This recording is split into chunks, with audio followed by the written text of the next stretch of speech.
ভেজে নিই।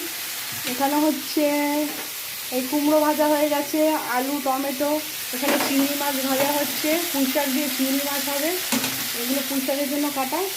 আর এখানে হয়েছে লোটে মাছ, লোটে মাছ ঝাল ঝাল করে হচ্ছে, যে পুঁই শাক কাটা রয়েছে, কুমড়ো, হ্যাঁ, পাঁচটা হচ্ছে লোটে মাছ ঝাল, আর হচ্ছে পুঁই শাক দিয়ে চিংড়ি মাছ দিয়ে বেগুন কুমড়ো সব দিয়ে রান্না হবে। কুমড়ো সব কাটা হয়ে গেছে, চিংড়ি মাছটা ভাজা হচ্ছে ভালো করে। গলদা চিংড়ি নিয়ে এসেছি, খুব বড় না, মাঝারি সাইজের গলদা চিংড়ি।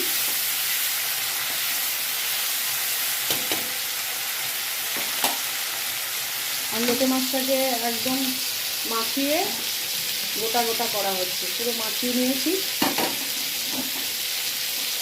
আদা রসুন পেঁয়াজ টমেটো সব দিয়ে বেশ গোটা গোটা থাকবে মাছগুলো।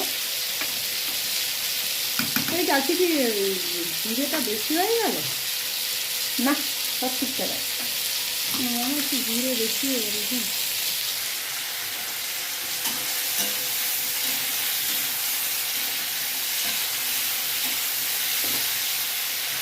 চিংড়ি মাছটা হালকা ভাজতে হবে, যা বেশি বড়া করে ভাজলে হবে না, শক্ত হয়ে যাবে। পুঁই শাক টুকটাক সব কাটা, পুঁই শাক কেটে দেবে, কুমড়ো কাটা রয়েছে, লোটে মাছটা প্রায় হয়ে এসছে, আর একটু হবে।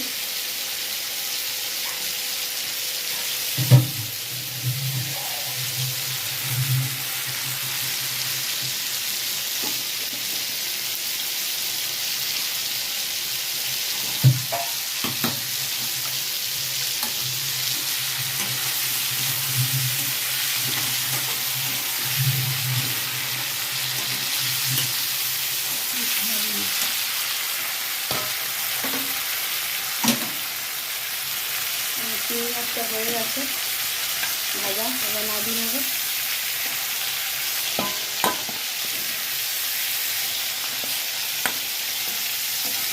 আমি চিংড়ি মাছটা এগিয়ে হবে, হ্যাঁ, মানে পুঁই শাকটা বড় বড়, হ্যাঁ, ছোটো ভালো ছিল না, ওই জন্য এরকম নিলাম। একদম ছোটোগুলো ভালো ছিল না, একজনের কাছে ছিল তো ভালো না।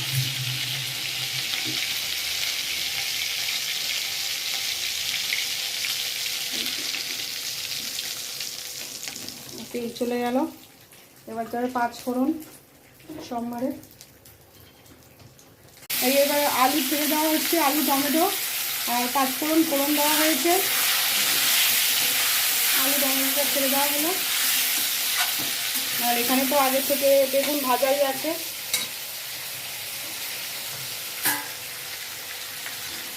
পাঁচ ফোড়নের গন্ধটা ভালো লাগে না,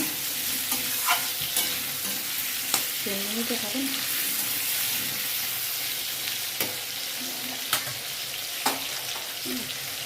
এখানটা রেখে দেন,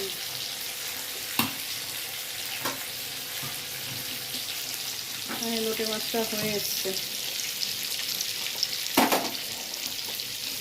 হয়ে গেছে। আর করবে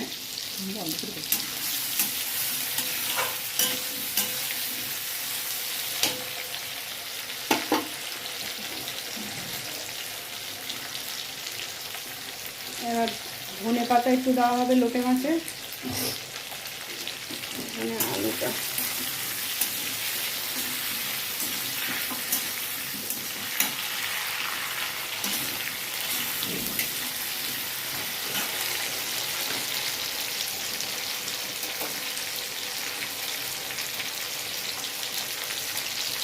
এবার ধনে পাতা একটু ছিটিয়ে দেওয়া হচ্ছে ওপর থেকে।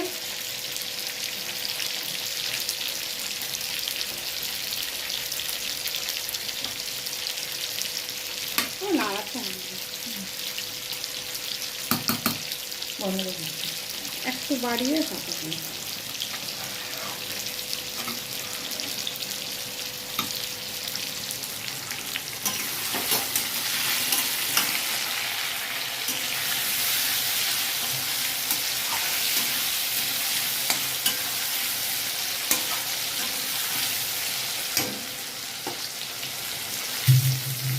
ডাটাটা দিয়ে দিয়ে না আমাদের তাহলে আলু গলে যাবে।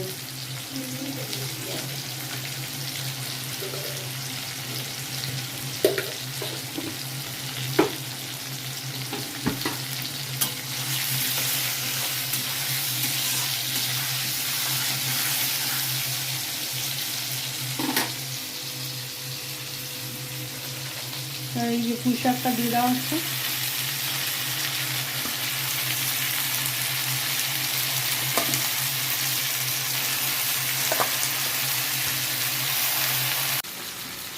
এই যে চিংড়ি মাছটা দেওয়া হয়ে গেছে, এবার নাড়ানাড়ি চলছে পুঁই শাকটা ভালো করে।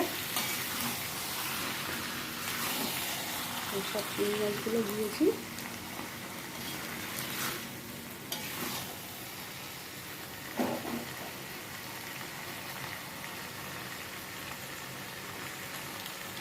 যে লোটে মাছ কমপ্লিট হয়ে গেছে, যে ডাল, এতে ভাত আছে, আর এইখানে হচ্ছে পুঁই শাকটা। পুঁই শাকটা হয়ে এসছে, আর একটুখানি লাগবে।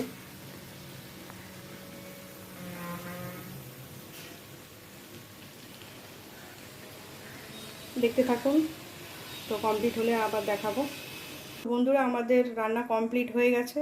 এই যে এখানে লোটে মাছের ঝাল দেখতে পাচ্ছেন, মাখা মাখা ঝাল করা হয়েছে গোটা গোটা। এখানে হচ্ছে টমেটোর ডাল, আর এই যে এখানে রয়েছে গলদা চিংড়ি দিয়ে পুঁই শাকের ঘ্যাট। তো রান্নাটা যদি ভালো লেগে থাকে অবশ্যই আপনারা like, share, comment and subscribe করতে ভুলবেন না। Thank you, tata.